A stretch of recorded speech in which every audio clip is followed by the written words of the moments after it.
On va vous présenter donc une session sur Azure AD Connect Cloud Sync. Là, je suis accompagnée de Julien et Blandine. Je vais les laisser se présenter. Bonjour à tous, Julien Rivière, je suis Azure Security CSAE et je vais vous présenter aujourd'hui la technologie Cloud Sync et je laisse ainsi la parole à Blandine. Bonjour à tous. Moi, je fais tout pareil que Julien, mais pas dans la même équipe. On n'est pas sur les mêmes industries, mais on travaille sur les mêmes technos et en particulier la sécurité. Sophie Thonoir, donc CSAE côté Azure Core, et je travaille sur les sujets liés à l'identité. Dans cette session, on va aborder donc 4 thèmes. On va avoir la partie globale, donc la présentation d'Azure AD Connect Cloud Sync. On aura les use cases, donc les cas d'usage, comment se positionne Cloud Sync par rapport à ses compétiteurs. Et après, on aura une partie technique. On va avoir une vue globale et le détail au niveau technique du fonctionnement de Cloud Sync. Et on aura une démonstration, même plusieurs démonstrations, sur le fonctionnement, l'installation, la configuration et également le provisioning. D'abord par la vue globale de Cloud Sync. Ça va être un outil qui va vous permettre de synchroniser des identités directement de l'AD vers Azure AD. Il va acter de la même manière qu'Azure AD Connect. Et on va voir qu'il va pouvoir synchroniser donc des utilisateurs, des groupes, aussi des contacts directement côté Azure AD. Cloud Sync va permettre de synchroniser ces groupes-là et il va s'effectuer donc de la même manière et même en parallèle d'Azure AD Connect. Donc soit on l'utilise en parallèle, soit en remplacement d'Azure AD Connect. Et on verra également qu'il a accès donc à certaines fonctionnalités qu'Azure AD Connect avait déjà, donc comme le password hashing, la synchronisation des mots de passe. Il pourra s'utiliser également dans un environnement fédéré. Et on aura aussi accès au SSO. La question qui se pose, c'est quelle est la différence avec Azure AD Connect? Donc Cloud Sync, ça va être vraiment l'installation. Enfin, l'installation va être beaucoup plus simple. On aura juste un agent à installer dans l'environnement on-prem. On aura également une haute disponibilité au niveau de la solution, parce qu'on va pouvoir installer plusieurs agents. Et ça sera beaucoup plus simple qu'Azure AD Connect. Parce qu'avec Azure AD Connect, on devait installer plusieurs serveurs. La partie aussi gestion des forêts Active Directory. Donc ça sera aussi beaucoup plus simple parce qu'on va pouvoir utiliser des forêts déconnectées, donc qui ne sont pas approuvées. Partie provisioning. Donc, quand on va provisionner des objets de l'AD vers Azure AD, ça sera aussi facilité avec Cloud Sync. La configuration, elle sera liée côté Azure AD avec les services Microsoft Online. Maintenant, si on fait un petit focus, si on devait comparer Cloud Sync et Azure AD Connect, quelles vont être les grandes différences à retenir? Cloud Sync, c'est un agent léger, contrairement à Azure AD Connect. Sophie l'a dit, on aura de la haute dispo, on a la possibilité d'avoir plusieurs agents pour synchroniser les mêmes choses, là où avec Azure AD Connect, on pouvait avoir un serveur principal et un staging. Et là, il fallait une manipulation manuelle pour basculer sur le staging. Là, la haute dispo, elle se fera automatiquement à travers les différents agents. On a aussi un autre avantage que Azure AD Connect n'avait pas, c'est qu'on peut avoir des environnements déconnectés. Et qu'est-ce qu'on appelle des environnements déconnectés? C'est vous avez une forêt et qui peut être trustée avec d'autres forêts, ça c'est un environnement connecté. Par contre, maintenant, je peux avoir une forêt qui n'a pas de trust et que je voudrais synchroniser avec une autre forêt qui n'a aucune relation d'approbation avec l'autre. Et bien ça, c'est possible avec Cloud Sync. Là où ce n'était pas possible avec Azure AD Connect, ce n'était pas pris en charge pour un seul même agent. Là aussi où on aura des grosses différences, c'est aussi dans le cycle de synchro. Le cycle de synchro Cloud Sync va être beaucoup plus léger. On va être sur des temps plus courts, entre 2 et 10 minutes, alors que Azure AD Connect, on était plutôt sur du 30 minutes. Ensuite, on aura les que Sophie a parlé, la fédération, le write back. Par exemple, pour le password, ça, c'est déjà le cas pour Cloud Sync. Ça viendra dans le futur pour les devices et les groupes. Par contre, ça, c'était déjà le cas pour Azure AD Connect. En gros, l'idée, c'est de porter ce que Azure AD Connect savait faire dans CloudSync, mais avec des améliorations et s'adapter à plus de scénarios. On va passer à la partie comment fonctionne CloudSync. Alors, il est construit sur deux composants clés. On a tout d'abord l'agent de provisioning on-premises qui sera du côté on-premises et qui est basé sur le même agent utilisé pour faire du Workday. C'est utilisé par la même technologie que Proxy ou pour le PTA, le Pass-Through Authentication. Il a juste besoin d'une connexion en sortie et les agents sont mis à jour automatiquement. Donc, pas besoin de gérer ça pour le client, ça se fait tout seul. L'autre partie se fait avec le Provisioning Services qui, lui, est on cloud, qui est sur Azure. C'est le même service de provisioning que Workday également, et ça se base sur un modèle de fonctionnement par tâche planifiée, en fait.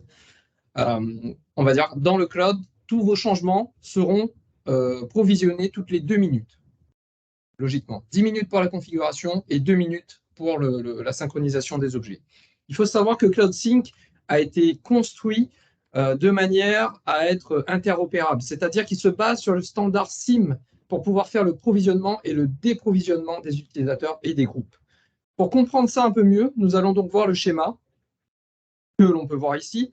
Vous avez Azure AD Connect, donc la solution Azure AD Connect, et comme vous pouvez le voir, vous avez une barrière de séparation cloud et on-premises. Il faut savoir que Azure AD Connect, en fait, tout est installé on-premises. Vous avez un serveur dédié, vous avez votre AD Connect, vous avez une base de données SQL derrière, vous avez la configuration, toute l'engine d'Azure AD Connect est côté on-premises. Puis, tout s'exporte en fait dans Azure AD. Pour CloudSync, c'est totalement différent.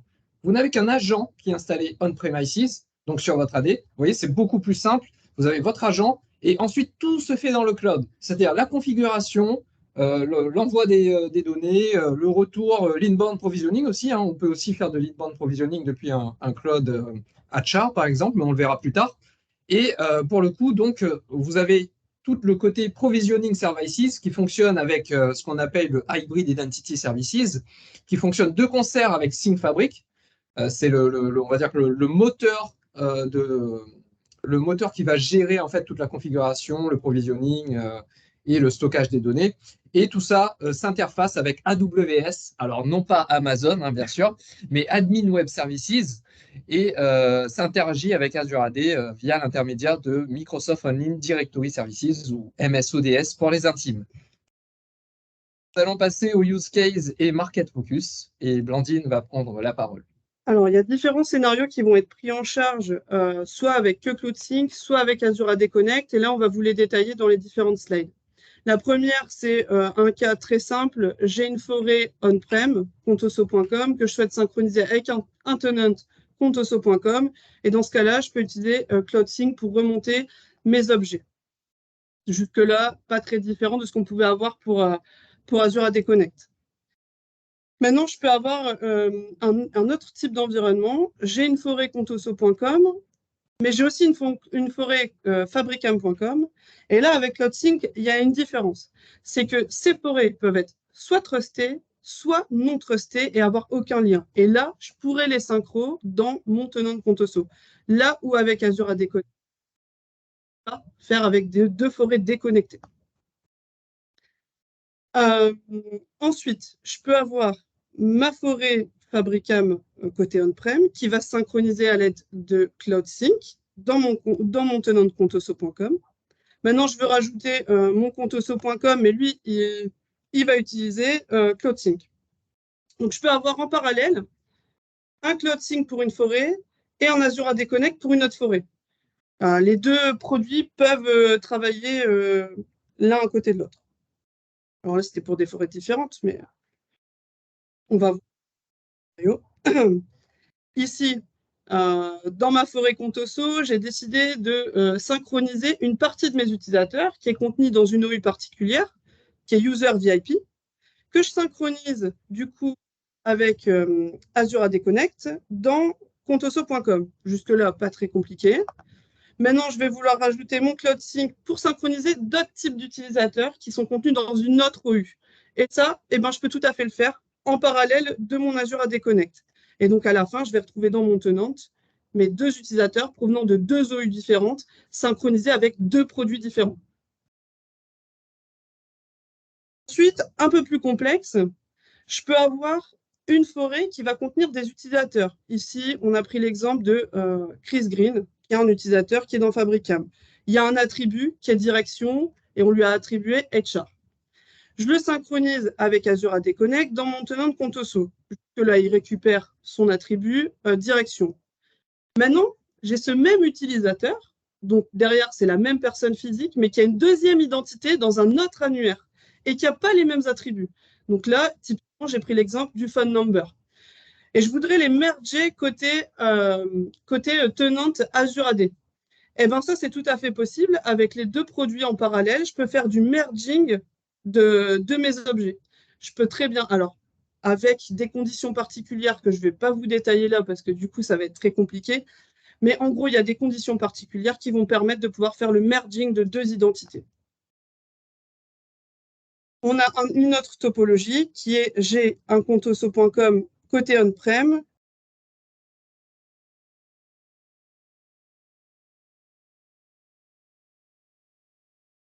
Synchroniser ces mêmes identités dans un autre tenant. Eh ben, c'est tout à fait possible. Je peux synchroniser du coup de mon on-prem dans 2 tenantes différentes avec mes 2 agents. Sur le scénario de départ, j'ai contoso.com et je synchronise avec le tenant contoso.com. Maintenant, j'ai fabricam.org qui synchronise avec un autre tenant, fabricam.com. Pour donner un ordre d'idée, du coup, avec CloudSync, on a vachement plus de possibilités en termes de scénarios pour synchroniser ces identités, que ce soit en termes de ressources, donc que ce soit les forêts qu'on veut apporter dans les tenantes ou multiplier les tenantes. Alors, nous allons passer à la partie Market Focus Provisioning Tools. On va voir que vous avez des outils qui sont legacy. Alors, je les considère legacy, bien sûr, c'est ma vision des choses. Donc, nous avons Microsoft Identity Manager, MIM, Azure AD Connect Sync, dont on a parlé, et bien sûr, tout ce qui est Sync Provider Third Party. Donc, on va considérer CloudSync comme une solution Next Generation. Il va vous permettre, enfin permettre à vos clients surtout, d'économiser de l'argent, d'avoir un déploiement qui est très simple à mettre en place. On a vu un agent de provisioning installé, la configuration se fait en Azure. On pourra le voir tout à l'heure avec la présentation de Sophie, la démonstration. Les cycles de provisioning sont fréquents, donc toutes les 2 minutes et toutes les 10 minutes pour la configuration, comme j'ai dit tout à l'heure. Le support pour les scénarios complexes, dont Blandine a pu nous en démontrer toute la complexité, justement. La coexistence avec Azure AD Connect et bien sûr la haute disponibilité, c'est très important. On peut avoir de plusieurs agents actifs, nous permettant en fait de pouvoir faire face à une tolérance de panne. Pour la partie Technical Overview, Sophie et moi et Julien, on va vous présenter du coup les différents scénarios. La première partie, c'est comment l'initialisation de l'agent va se faire. Donc, dans la première partie, et vous le verrez un peu plus tard dans la démo, en gros, on a besoin de 2 types de credentials, le global admin et le domaine admin, pour pouvoir aller installer l'agent et le faire communiquer avec le tenant. Donc ensuite, l'agent CloudSync qui est du côté on-premises pour le coup, enfin, on va dire que c'est la barrière entre l'on-premises et le cloud. C'est pour ça qu'il est au milieu de la slide. Il représente vraiment la frontière. L'agent va enregistrer au sein de l'Hybrid Identity Services, l'HIS. Il va enregistrer dans une table plusieurs entrées avec tous les agents enregistrés. Et chaque agent aura un ID unique. Donc, un agent peut desservir plusieurs domaines AD. Et il faut savoir qu'en termes de best practices, on doit configurer plus de 2 agents au moins pour la haute disponibilité ainsi que pour le failover. Alors ici, on voit bien donc, la table qui correspond donc à une entrée par agent. Et à chaque fois, on a donc le connecteur ID lié à l'agent. Et la dernière partie, du coup, on aura ce fameux admin qui avait configuré du coup l'agent qui va venir du coup configurer pour le coup la partie synchro dans la partie Azure. Contrairement à Azure AD Connect où là on était sur une config on-prem, toute la configuration là est déportée dans Azure AD. Et on peut voir également dans le tableau, en dessous de la partie 3, les connecteurs et les différents agents qui sont enregistrés avec leur GUID, le domaine où ils sont enregistrés, etc. Pour la partie synchronization flow, donc comment va se passer la partie synchro? On a une première partie où notre agent CloudSync va aller discuter et chercher les requêtes SIM depuis le service de provisioning. On va avoir l'agent qui va aller requêter l'Active Directory pour après retourner une réponse directement de l'AD donc vers CloudSync. Ensuite, l'agent va retourner du coup ses réponses dans notre service de provisioning. Ce service de provisioning va venir écrire côté Azure AD en utilisant MS-ODS, comme on a vu tout à l'heure, à travers AWS. Du coup. Et pas Amazon. Donc, je vais vous présenter maintenant la partie Workday to AD et Write Back. Alors, il faut savoir qu'avec CloudSync, vous pouvez synchroniser vos identités qui sont dans un cloud externe. Pour le coup, un cloud HR. On peut prendre par exemple Workday, Cloud HR. Je pense que SAP fait aussi ce genre de solution.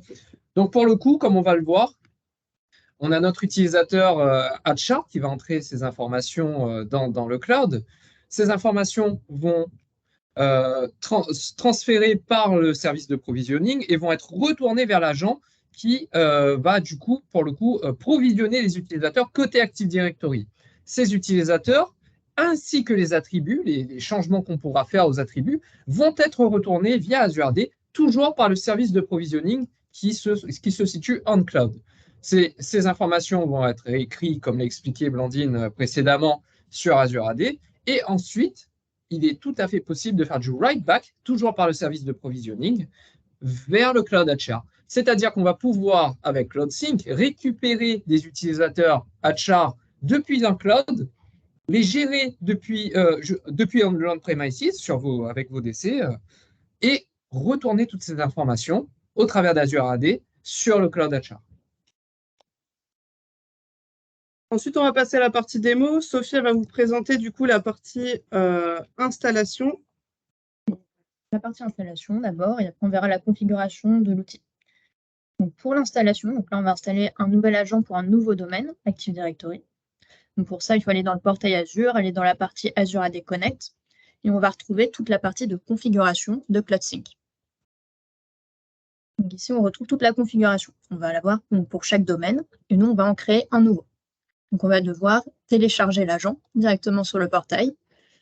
Cet agent-là, on va pouvoir donc le télécharger et après l'installer sur une machine on-prem. Après, sur la machine on-prem, on a installé l'outil d'installation. On va pouvoir le lancer. C'est l'agent, donc ça se ressemble un petit peu à Azure AD Connect. Le package ressemble.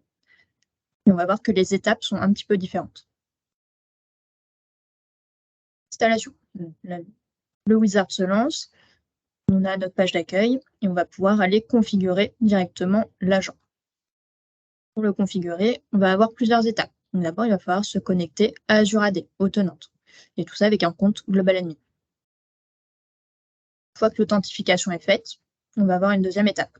Donc la création d'un compte de service côté Active Directory, ou bien un compte de service managé, en GMSA. Il va être créé via l'intermédiaire d'un compte domaine admin qu'on va devoir spécifier au niveau du domaine Active Directory. L'installation se fait. Le domaine Active Directory est récupéré, donc ici, paris.fr. On va aller l'ajouter. Si jamais il y a plusieurs domaines, on les voit ici. Donc là, on ajoute ce domaine-là. L'agent va être ajouté. On va avoir le nom du GMSA, ici, le récapitulatif de la configuration et les comptes avec lesquels on s'est connecté. On va confirmer. Et une fois que ceci est fait, donc l'agent va être déployé. Le compte de service manager va être créé également, côté Active Directory. Et la configuration va se faire juste après. Il est en train d'être enregistré côté Azure AD. L'installation est terminée. Elle est complète. Et on va pouvoir passer donc à la phase de configuration de l'agent au niveau du portail Azure. Configurer l'agent que l'on vient d'installer. On va toujours retourner sur la partie Azure AD Connect. Là, donc, sur la partie Azure AD Connect Clone Sync, on va pouvoir aller revoir si notre agent est bien configuré.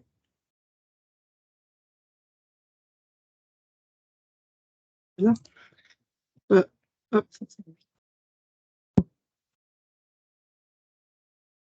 Là, sur la partie donc, Azure AD Connect, on va retourner donc, au niveau de la configuration, voir si l'agent a bien été installé sur la machine on-prem. Donc pour ça, là, on ne voit pas encore le domaine, c'est tout à fait normal. Il va falloir aller dans la partie revue des agents. Là, on voit bien qu'un agent a été installé sur une machine on-prem de mon domaine paris.fr. Il est bien actif.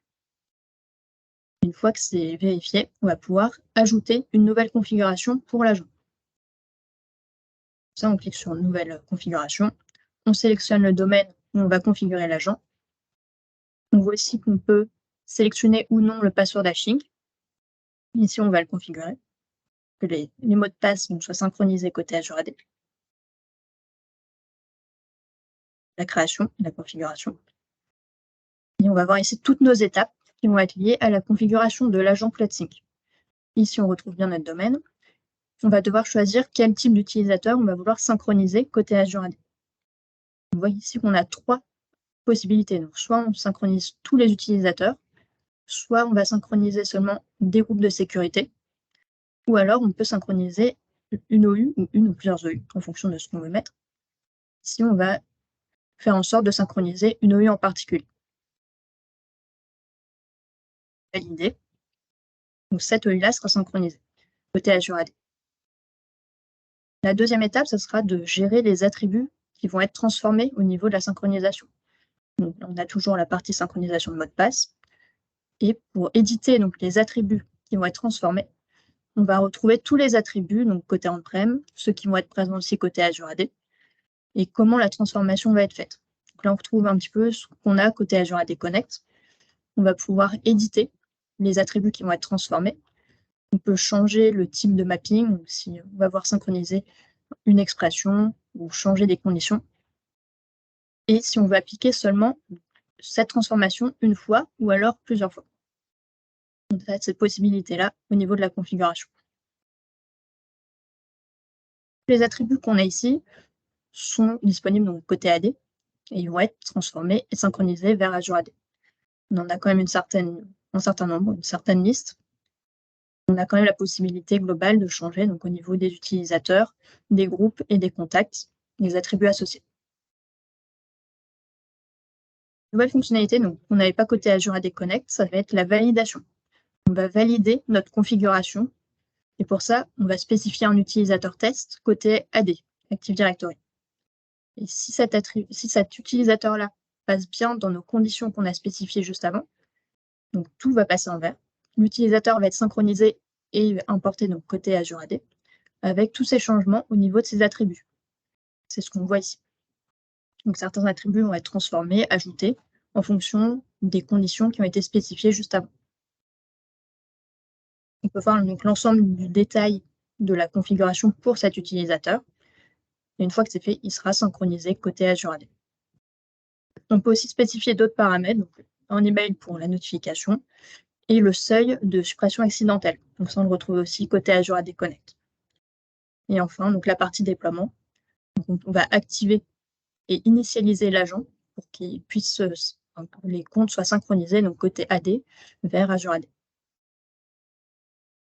Voilà pour la partie configuration.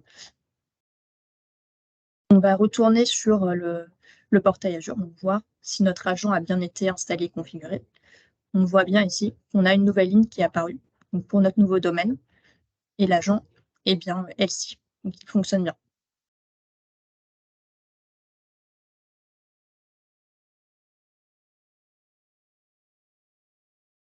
Nous allons donc passer à la partie Workday to AD, c'est-à-dire le provisioning depuis un cloud HR. Donc tout d'abord, dans notre Active Directory sur notre domaine fabricam.org, .lan, pardon, nous allons créer une OU Workday to AD. Nous allons ensuite récupérer le distinguished name de cette OU que nous utiliserons par la suite. Nous le copions. Donc, du côté Azure AD, nous allons voir nos utilisateurs. Et comme vous pouvez le voir, ici, nous avons 6 utilisateurs actuellement sur notre Azure AD. Nous allons donc configurer l'application Workday to Active Directory User Provisioning. Pardon, j'ai eu du mal. Donc, nous allons configurer une nouvelle application. Dans le champ de recherche, nous allons écrire Workday to Azure Active Directory User Provisioning. Nous allons donc l'installer, comme vous pouvez le voir. On appuie sur le bouton Create. On attend l'ajout de l'application au sein d'Azure.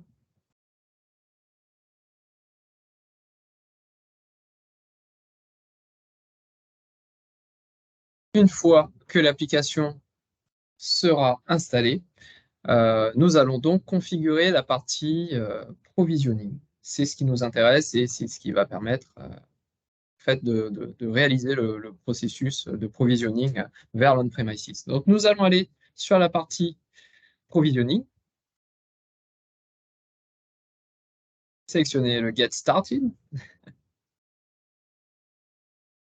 et nous allons configurer le mode de provisioning en automatique. Alors, il va nous falloir quelques informations. Tout d'abord, le nom d'utilisateur de l'administrateur, Workday, qui va pouvoir avoir les droits de récupérer ces informations. Alors, attention, il faut que la particule soit le nom d'utilisateur @ le tenant Workday. Donc, le nom d'utilisateur se compose de ces deux composantes. Il vous faut le mot de passe, l'URL de l'API côté Workday. Donc, dans le cas présent, c'est l'API de ressources humaines que nous allons utiliser.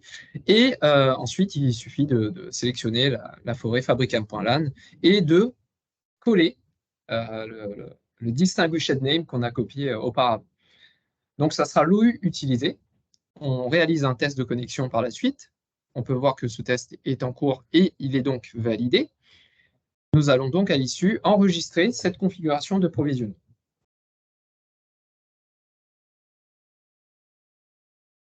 Vous pouvez le voir, la configuration se met à jour. Nous allons pouvoir fermer la partie provisioning.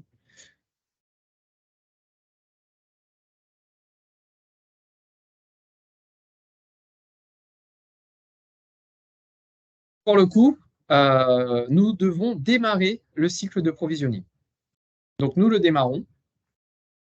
Un petit rafraîchissement afin de voir que le cycle initial s'est bien lancé. Donc voilà, nous rafraîchissons la page. Hop.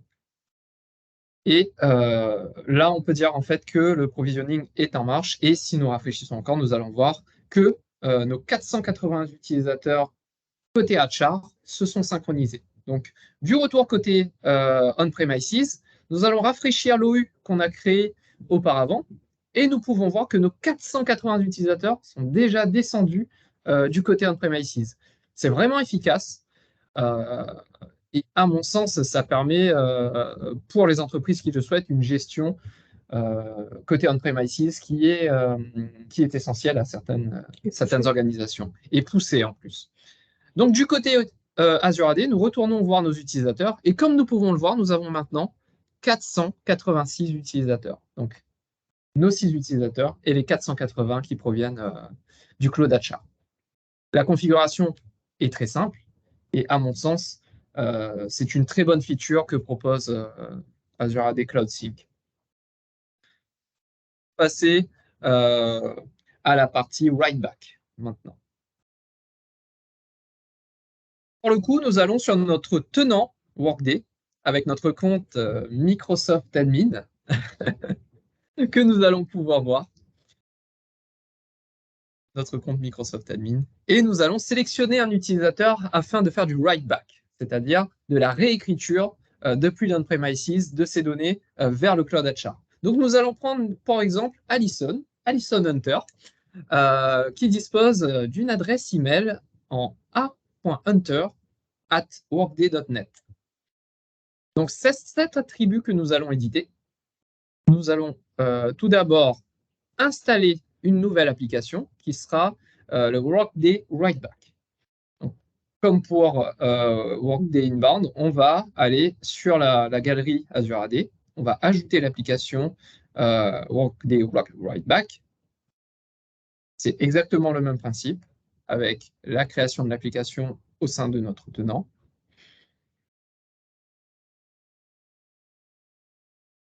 Créons. L'application se charge, le temps de chargement et d'installation.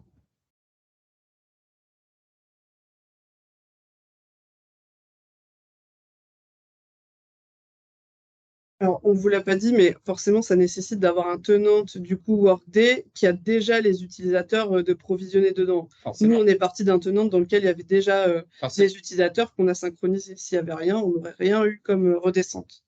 Donc, même étape de configuration du côté provisioning. On va passer en mode de provisioning automatique. On va quand même pas mettre 480 utilisateurs manuellement.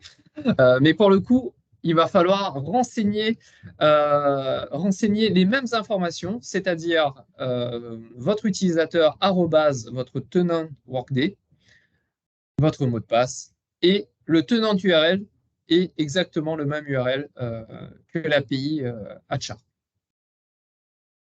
Pour le coup, une fois le tenant URL renseigné, nous testons la connexion. Une fois que la connexion a été testée et est fonctionnelle, nous allons pouvoir effectuer nos changements au sein de notre environnement on-premises. Donc là, nous enregistrons la configuration. Cette configuration était indiquée discrètement dans une ancienne slide qu'on a pu voir, s'enregistre au sein du cloud avec ce qu'on appelle du coup le cloud storage. Mais vous pourrez le revoir dans le replay. Donc, nous rafraîchissons, nous pouvons voir que le cycle initial c'est bien complété. Et nous allons retourner voir les utilisateurs et voir surtout Alison Hunter pour constater. Nous allons voir ses attributs et nous pourrons constater que son attribut email est vide pour le moment. Donc, nous allons changer ça.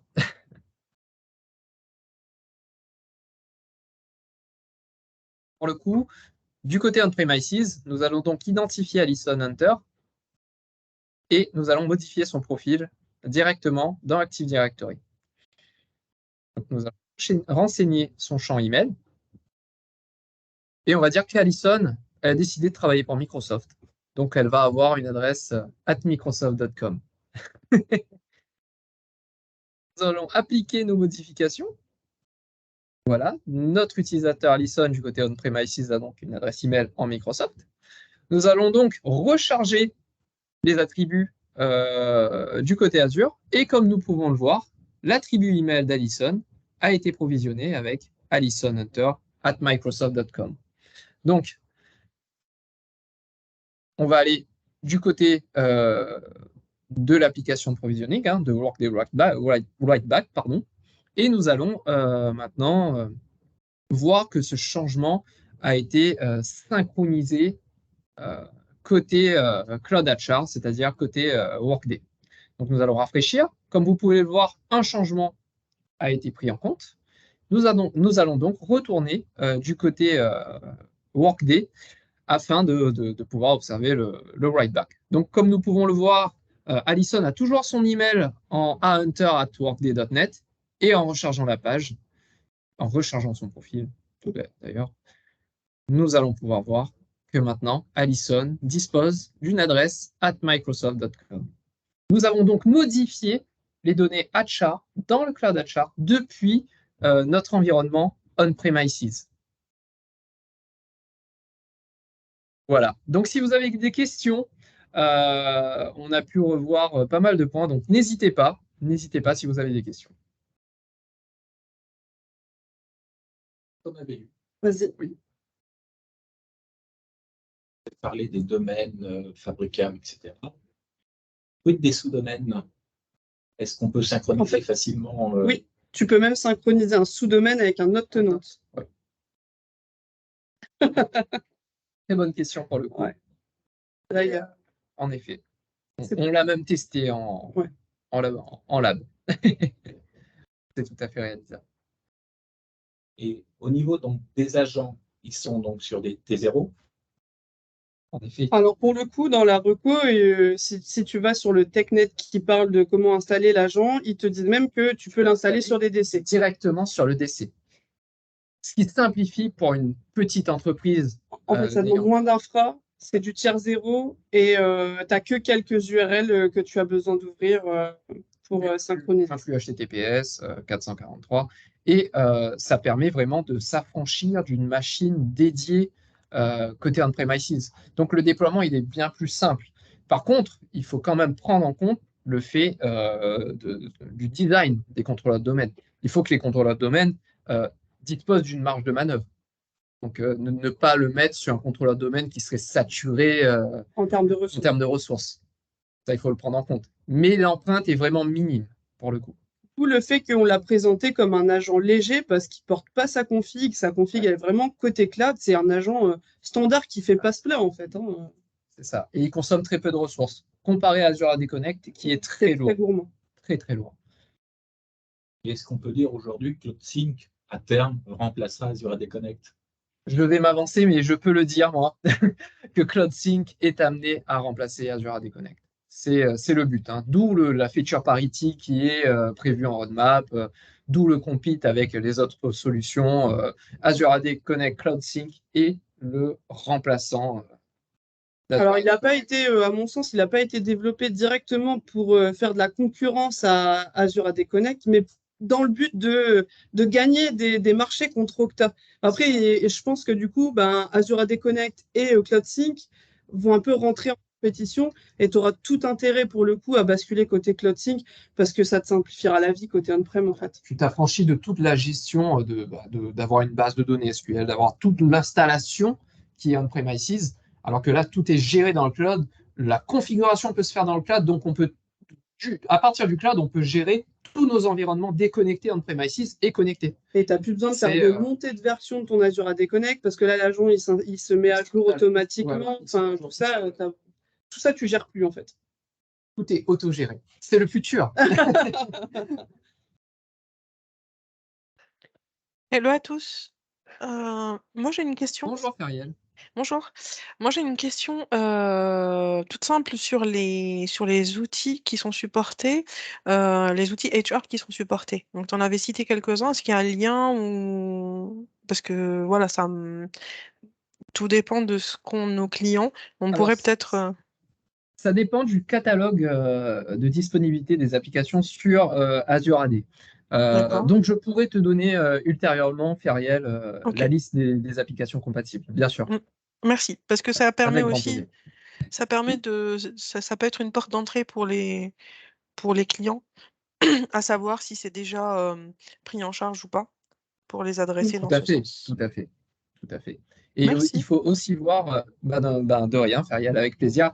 Et je complète d'ailleurs, j'en profite, on en parlait dans les premières slides, on va dire que CloudSync est un hybridization enabler, donc un activateur d'hybridation. Il faut vraiment essayer de le pousser à des clients qui souhaiteraient aller dans le cloud, puisqu'il simplifie en fait la mise en hybridation d'un environnement. C'est comme ça que je le comprends, moi, en tout cas. Merci. C'est comme ça qu'on a essayé d'expliquer, donc ça nous fait plaisir de l'entendre. Ok, merci à vous. Merci à toi. Niveau facturation, comme c'est quelque chose qui est dans le cloud, l'agent, il est juste... et c'est quelque chose de... De la même manière que Azure AD Connect, c'est mis à disposition. Tu n'as pas de facture en tant que telle par rapport au nombre d'agents que tu installes. Ou... Non. Il n'y a pas de ce côté-là de facturation. Merci à tous. Et si vous avez d'autres questions, n'hésitez pas. Envoyez-nous un petit mail et nous nous ferons un plaisir de revenir vers vous. J'étais ravi de faire cette présentation avec Sophie et Blandine et j'espère qu'elle vous a plu. Merci à tous. Merci à tous.